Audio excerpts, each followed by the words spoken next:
So ಹೀಗೆ D K Shivakumar ಇವತ್ತು ಮಾತನಾಡಿದ್ದಾರೆ. ಹಾಗೆ ಮಾತನಾಡುವಂತ ಸಂದರ್ಭದಲ್ಲಿ ಬಿ ಕೆ ಹರಿಪ್ರಸಾದ್ ಅವ್ರಿಗೂ ಕೂಡ ಟಾಂಗ್ ಕೊಟ್ಟಿದ್ದಾರೆ. ಇದಕ್ಕೆ ಪ್ರತಿಯಾಗಿ ಈಗ ಬಿ ಕೆ ಹರಿಪ್ರಸಾದ್ ಮತ್ತೊಮ್ಮೆ ಮಾತಾಡಿದ್ದಾರೆ.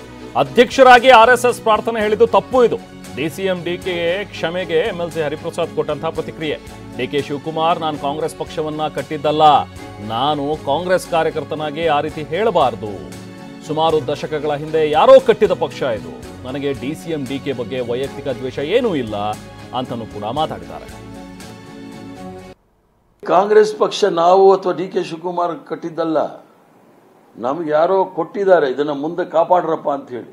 ನಮಗೆ ಕಾಪಾಡೋ ಶಕ್ತಿ ಇದ್ರೆ ಕಾಪಾಡಬೇಕು, ಇಲ್ಲ ಮುಂದೆ ಬರ್ತಕ್ಕಂಥ ಪೀಳಿಗೆಗಳಿಗೆ ಕೊಟ್ಟೋಗ್ಬೇಕು. ಯಾರು ಪರ್ಮನೆಂಟ್ ಇಲ್ಲ, ಯಾರು 500 ವರ್ಷ ಬದುಕೋದಿಲ್ಲ.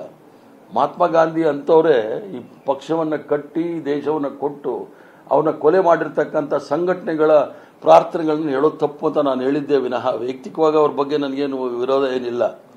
ಅಧ್ಯಕ್ಷರಾಗಿ ಅವ್ರು ಹೇಳಬಾರ್ದು, ಡೆಪ್ಟಿ ಮುಖ್ಯಮಂತ್ರಿ ಆಗಿ ಹೇಳಕ್ಕೆ ನನಗೇನು ಅಭ್ಯಂತರ ಇಲ್ಲ. ಕಾಂಗ್ರೆಸ್ ಅಧ್ಯಕ್ಷರಾದ ಮೇಲೆ ಯಾವ ಕಾಂಗ್ರೆಸ್ ಪಕ್ಷದ ವಿರುದ್ಧವಾಗಿರ್ತಕ್ಕಂಥ RSS, ಯಾವ ಸಂವಿಧಾನದ ವಿರುದ್ಧ ಇರತಕ್ಕಂಥ RSS, ಯಾವ ತ್ರಿವರ್ಣ ಧ್ವಜದ ವಿರುದ್ಧ ಇರತಕ್ಕಂಥ RSS, ಇವರ ಪ್ರಾರ್ಥನೆ ನಾವು ಮಾಡೋದು ಬೇಕಾಗಿಲ್ಲ. ಅವರು ಯಾವ ಕಾರಣಕ್ಕೆ ಹೇಳಿದಾರೆ ಅದು ಬೇರೆ ಪ್ರಶ್ನೆ. ಪ್ರತಿಯೊಬ್ಬ ಕಾಂಗ್ರೆಸ್ ಅಲ್ಲಿ ಪದಾಧಿಕಾರಿಗಳು, ನಾವು MLAಗಳು, MLCಗಳು, MPಗಳು ಇವ್ರದೇ ಅಲ್ಲ ಕಾಂಗ್ರೆಸ್ಸು.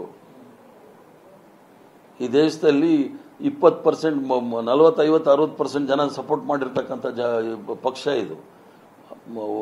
ಸಿದ್ಧಾಂತ ಇರ್ತಕ್ಕಂಥ ಪಕ್ಷ. ಅದರಲ್ಲಿ ಅದನ್ನು ನಾವು ಹೇಳಿಕ್ಕೆ ಸಾಧ್ಯ ಇಲ್ಲ. ಆದ್ದರಿಂದ ಅವ್ರಿಗೆ ಅನಿಸಿದ್ರೆ ಆಗಿರೋ ತಪ್ಪು ಅಂತ ಹೇಳಿ ಬಹಳ ಸಂತೋಷ. As a Congress man has accepted it. ಅದು ಬಹಳ ಒಳ್ಳೆ ವಿಚಾರ.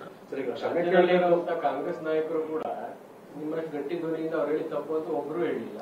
ಅಲ್ಲ, ಅಂದ್ರೆ ಎಲ್ಲ ಅವ್ರ ಹೇಳಿಕೆಗೆ ಸಮರ್ಥನೆ ನಿಂತಿದ್ದಾರೆ ಅಂತ ಈಗ ಏನ್ ಅನ್ಕೋಬೇಕು? ಅದು ಕಾಂಗ್ರೆಸ್ ಕಾರ್ಯಕರ್ತರಾಗ್ಲಿ, ಈಗ ನಾನೊಬ್ಬ ಜವಾಬ್ದಾರಿ ಸ್ಥಾನದಲ್ಲಿ ಇರ್ತಕ್ಕಂಥವನು, ಕಾರ್ಯಕಾರಿ ಸಮಿತಿನಲ್ಲಿ ಇರ್ತಕ್ಕಂಥವ್ನು, ಜವಾಬ್ದಾರಿ ನನ್ನ ಮೇಲೆ ಜಾಸ್ತಿ ಇರುತ್ತೆ. ನಾನು ಕಾಂಗ್ರೆಸ್ ಪಕ್ಷದ ಸಿದ್ಧಾಂತ ಬಂದ್ರೆ ಯಾರ ಜೊತೆನೂ ನಾನು ರಾಜಿ ಆಗೋನಲ್ಲ. ನನಗೂ ಸಹ ಈ ಪಕ್ಷದಲ್ಲಿ 50 ವರ್ಷ ಆಗೋಯ್ತು. ಆದ್ರಿಂದ ಎಲ್ಲಾದ್ರೂ ತಪ್ಪಾದ್ರೆ ತಪ್ಪು ಅಂತ ಹೇಳ್ತೀನಿ, ಸರಿ ಅಂದ್ರೆ ಸರಿ ಅಂತ ಹೇಳ್ತೀನಿ. ಸೈದ್ಧಾಂತಿಕವಾಗಿ ಈ ಪಕ್ಷದಲ್ಲಿ ಇರೋನೇ ವಿನಃ ಬಾಕಿ ಯಾವುದೇ ವಿಚಾರಕ್ಕಲ್ಲ.